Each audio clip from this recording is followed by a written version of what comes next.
Let's be real. People lie more than you think.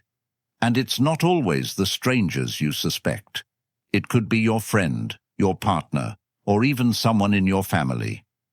We like to believe we're good at spotting lies, but the truth is, we often ignore the red flags because we want to trust the people close to us. I've been there. I used to think I was a great judge of character, until I found out someone I trusted had been lying to my face for months. The problem wasn't that I didn't see the signs, it's that I chose to overlook them. They were right in front of me, those tiny shifts in their behavior, the exaggerated explanations, the sudden defensiveness. But I convinced myself it was nothing. The truth? People lie all the time, and the sooner you accept that, the quicker you can start seeing through the facade. So, if you're ready to strip away the illusions and face reality, here are undeniable signs you're being lied to. Brace yourself, because it might hit closer to home than you think. 1. Quick to change the subject. Ever had a conversation where someone dodged your questions so fast it felt like you were playing verbal dodgeball? You bring up something important, maybe a topic you're really invested in, and suddenly, boom, they're off talking about something else entirely. It's like they have an escape route ready at all times, and the moment things get too real, they disappear into the safety of a completely unrelated topic.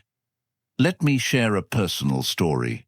I was once in a relationship where this happened all the time, and honestly, at first, I didn't even notice it. Whenever I'd bring up future plans, something as simple as where we wanted to be in a year, or how we'd handle tough situations, they'd instantly steer the conversation towards something completely irrelevant, like what we should eat for dinner, or what random thing they saw on Instagram that day. It was subtle, almost sneaky, and I let it slide because I didn't want to push too hard. I convinced myself they just weren't ready for the conversation, or maybe I was being too intense. But here's the thing, they were never ready, and that was a sign of something much deeper than just avoiding a topic. It was avoiding responsibility. This brings me to the controversial point. People aren't just changing the subject because they're forgetful or distracted. No, they're doing it because facing the truth is uncomfortable, and many would rather avoid it than confront reality. And we let them get away with it because we don't want to seem like we're pushing too hard. We prefer to maintain the peace, even if it means letting lies slip through the cracks. But this is where we go wrong. Dodging a tough conversation doesn't mean avoiding conflict. It means inviting dishonesty. Now here's the deeper message. When someone is quick to change the subject, it's not just avoidance. It's a refusal to engage with the truth, a sign that they value their comfort over your clarity. And what does that say about the foundation of your relationship, whether it's a partner, a friend, or even a colleague? A lie doesn't always come in the form of a blatant falsehood. Sometimes it's as subtle as a change in conversation.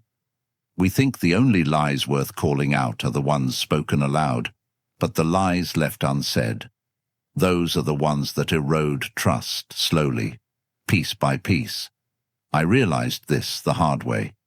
Every time I allowed the conversation to shift, I was silently accepting their avoidance, giving them a pass to keep me in the dark. I wanted to believe that things were fine, so I let the subject change. But that's the danger of letting people steer conversations away from the truth.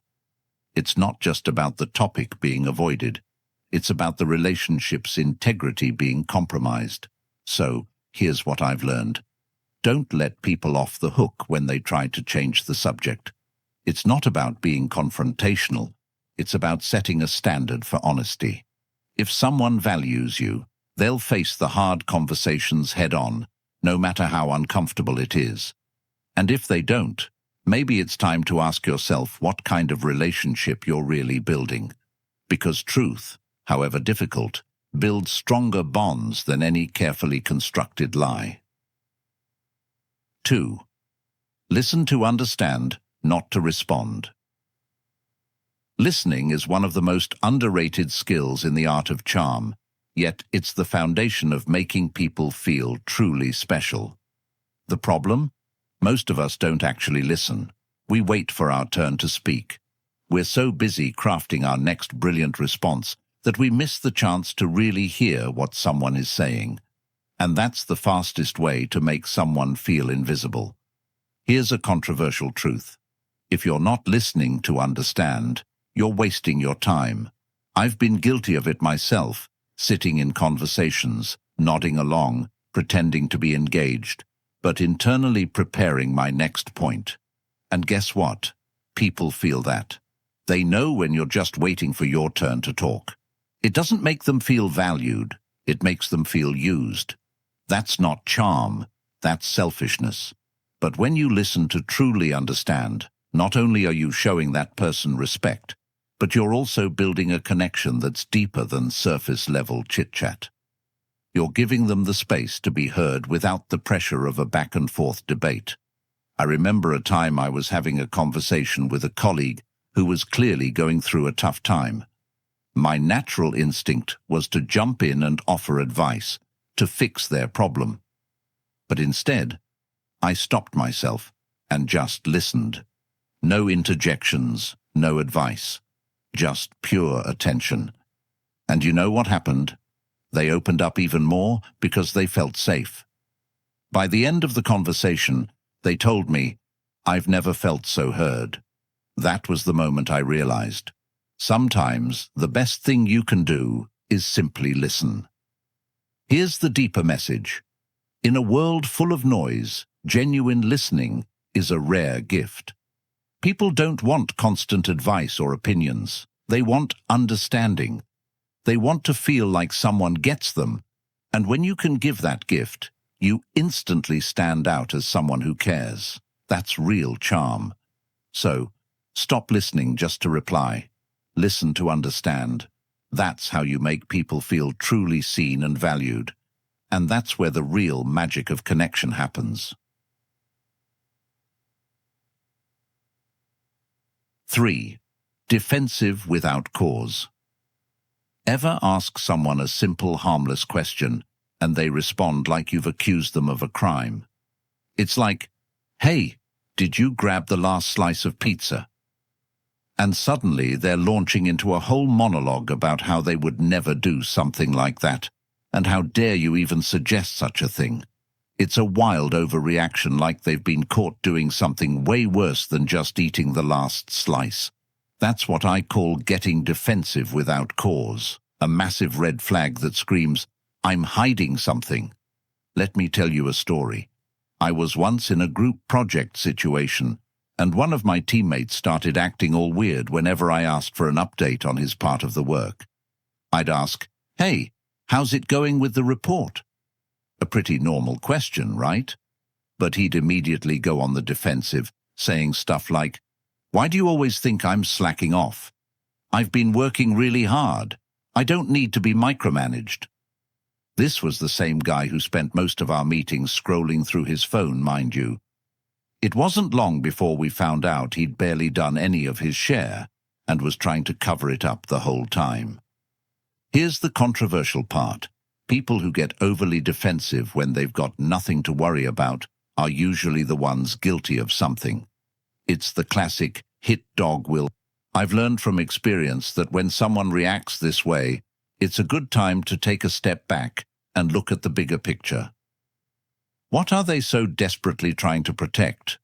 Because if someone is truly innocent or has nothing to hide, they won't feel the need to turn a casual question into an attack on their character. Honest people are calm and straightforward. Guilty people, they're on high alert, like they're waiting for the hammer to drop. The deep message here is about understanding human nature. When people act defensive without a real reason, it's their guilt talking, not their integrity. And you've got to be bold enough to recognize that their overreaction isn't about you being out of line. It's about them trying to keep you from uncovering the truth. They're like a house with all the doors locked, but pretending nothing's wrong. Meanwhile, you're holding the key, and they're hoping you never try to open the door. And here's the real kicker. When we ignore these defensive reactions, we allow lies to thrive. We teach people that they can get away with deception by making us feel bad for even asking. But it's not about being rude or intrusive. It's about valuing honesty over comfort. People will twist themselves in knots to avoid being caught in a lie, and defensiveness is just one of their tactics. So the next time someone gets ridiculously defensive over a question that doesn't warrant it, don't back down. Stay curious. Push a little harder. Because 9 times out of 10, their reaction is a smokescreen to cover up the truth. And you deserve better than to live behind that smoke. 4. Over-polished details. You ever hear someone tell a story, and it's so perfectly crafted that it feels like it was rehearsed for an Oscar-worthy performance? Every detail is perfectly placed, the timing is immaculate, and the story flows so seamlessly that it almost feels too good to be true. Well, guess what? It probably is. I've run into this more times than I care to admit. There was this one guy I knew, let's call him Jake, who could spin stories like no one else. I'm talking about tales that had the kind of cinematic flair you'd expect from a Hollywood script. One time, he told us about this supposed business deal he closed, and he described every moment like he was giving us a play-by-play from a James Bond movie. Everything was just so smooth, down to the exact second he signed the contract and how he sealed the deal with a firm handshake, gazing out over the city skyline. You could almost hear the soundtrack swelling in the background. The problem? Reality is messy. Life doesn't follow a script, and when someone's story sounds like they've rehearsed it for a TED Talk, your lie detector should be going off. It turned out Jake had exaggerated half of it and straight up fabricated the other half. But here's the controversial bit. Most people don't want to call out over-polished details because, let's face it, we like a good story. We love hearing tales that are neat, engaging, and dramatic. So we let it slide, even when our gut tells us something's off. And that's exactly how liars get away with it.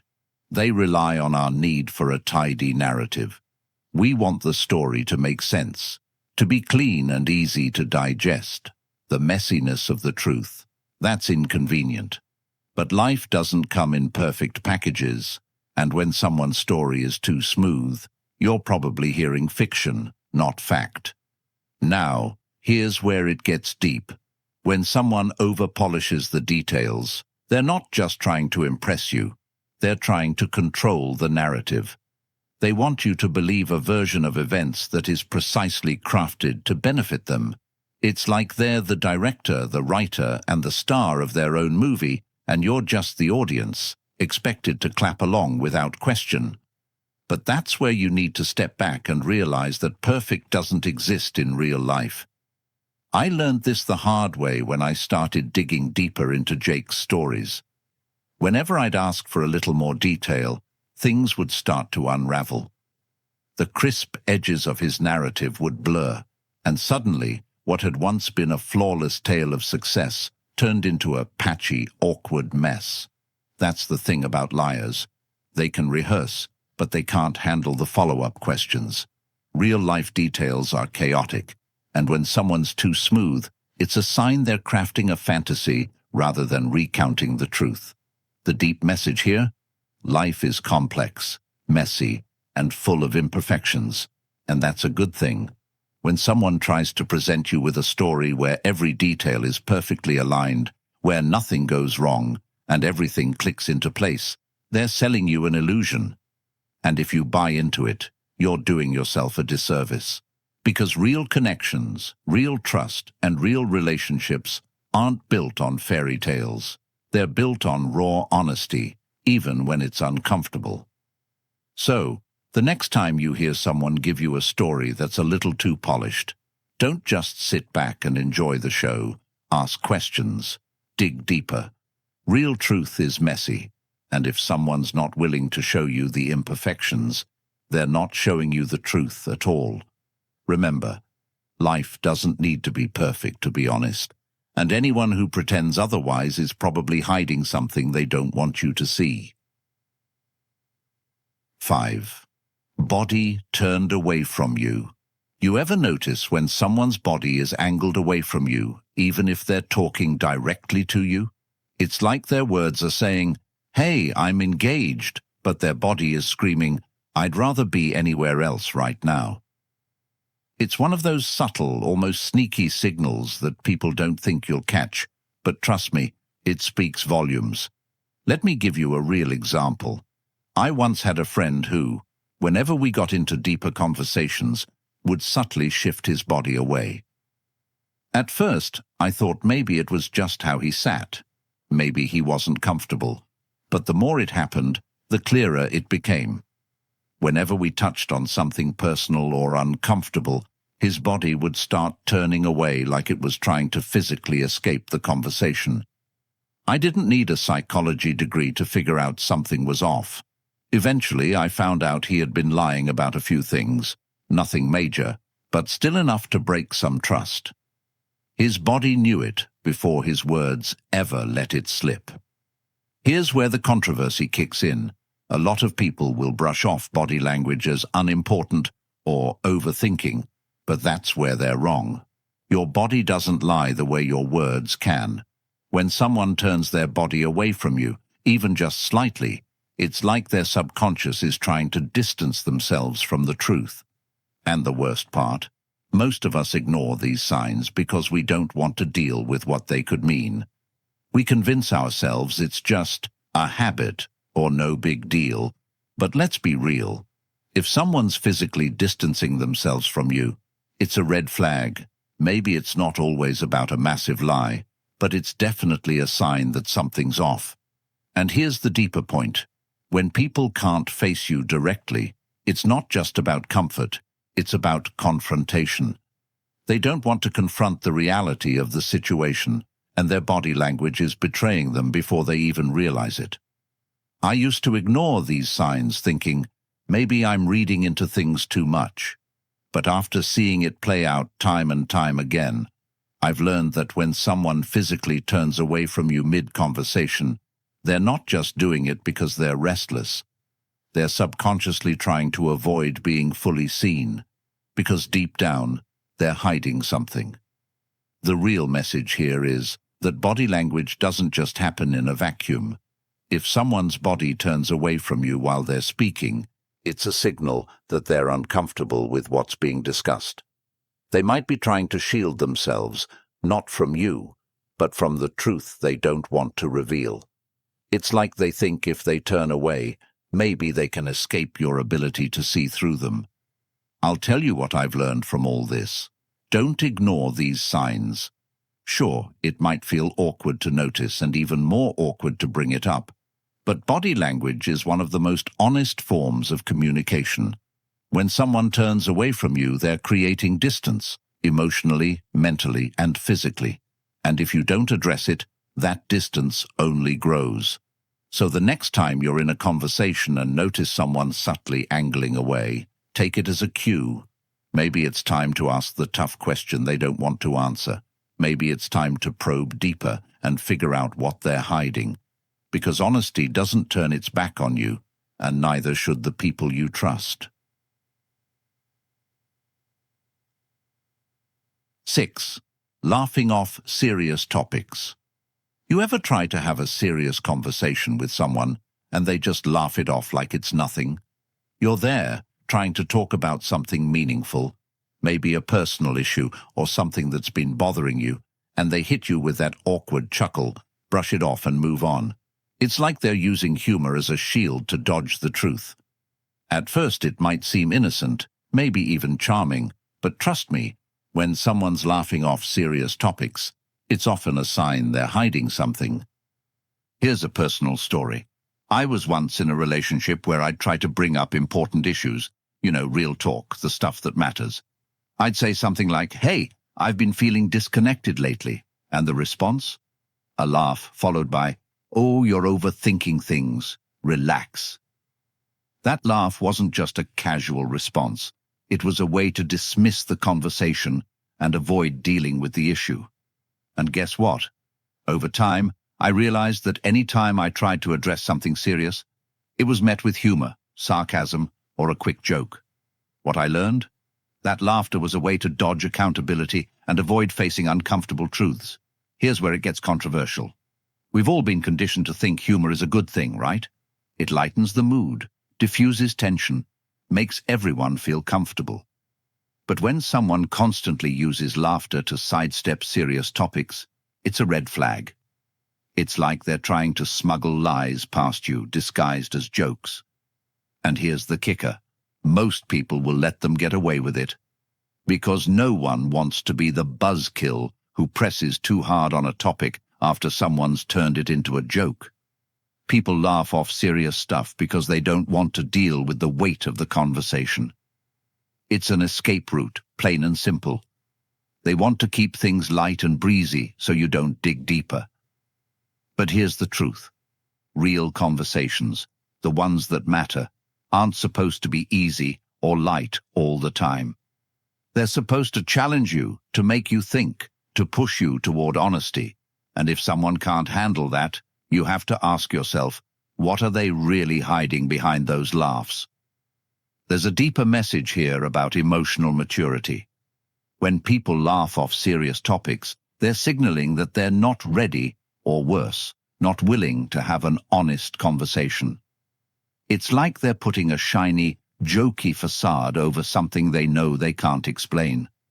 Maybe it's fear of being vulnerable, or maybe it's because they know if they actually talk about it, they'll expose the truth they've been trying to bury. I've seen this pattern over and over again. People use humor to deflect, to make you feel like you're the one taking things too seriously. But let me tell you, there's nothing wrong with taking things seriously, especially when it comes to important matters.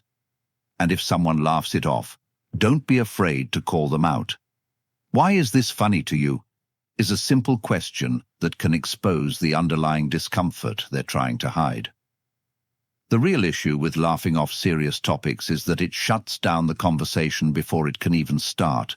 It's like putting up a giant no-entry sign on the road to real communication.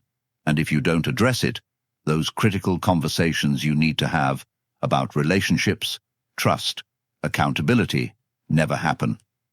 Everything stays on the surface, and nothing gets resolved. Here's the deeper message. Honesty isn't always fun. It isn't always light-hearted, and it's not something that should be laughed away. If someone can't take serious things seriously, it's not just about them dodging one conversation. It's about them avoiding real connection and truth. And if they can't face those tough topics with you, how much trust can you really put in them? So next time someone laughs off a serious conversation, don't let it slide. Ask the hard questions. Press on the uncomfortable truth. Because laughter may lighten the moment, but it doesn't erase the weight of what's really going on underneath. If they're not willing to drop the act, you've got your answer. They're not being honest with you. 7. Vagueness when pressed for specifics.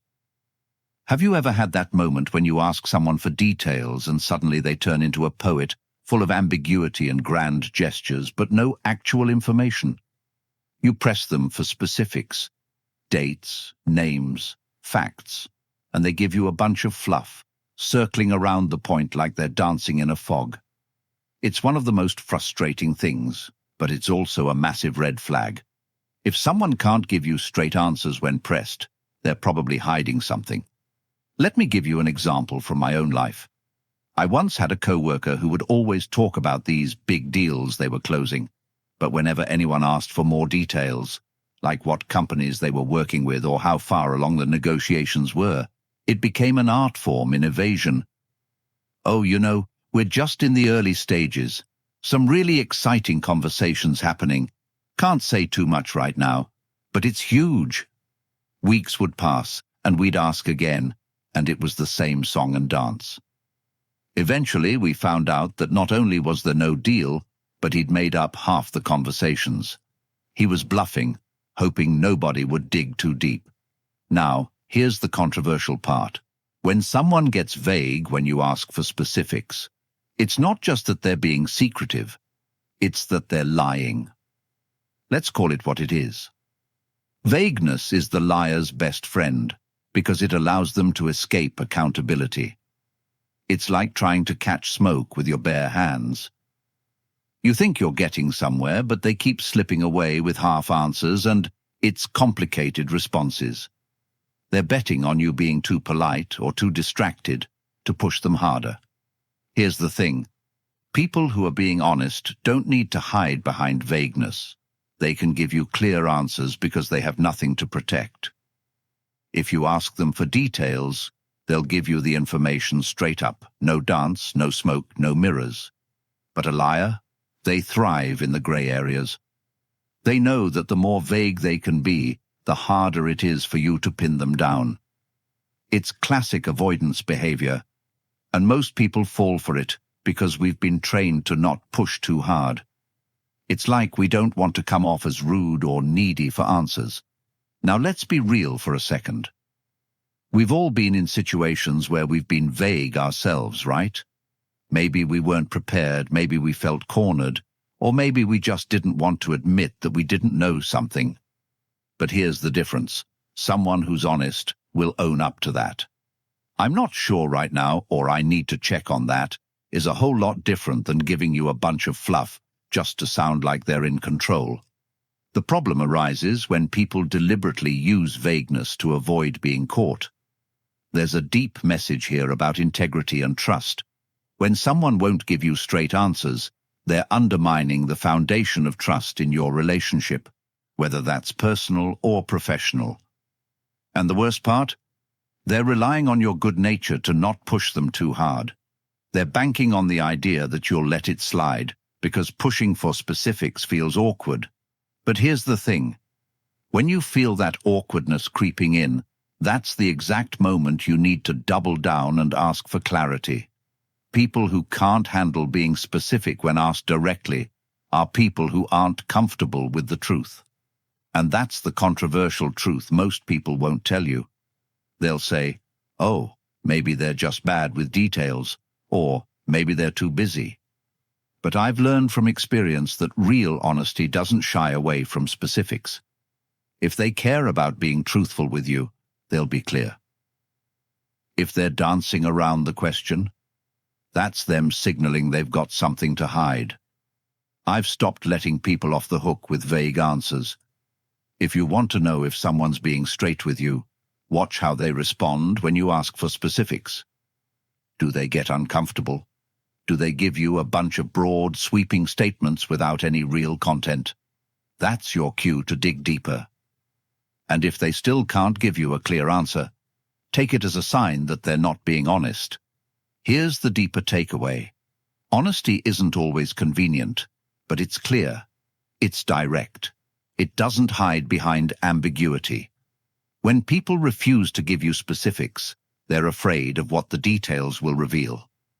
It's like they're building a wall of vagueness to keep you from seeing the truth. And if they can't tear down that wall for you, then you've got to ask yourself why they're building it in the first place.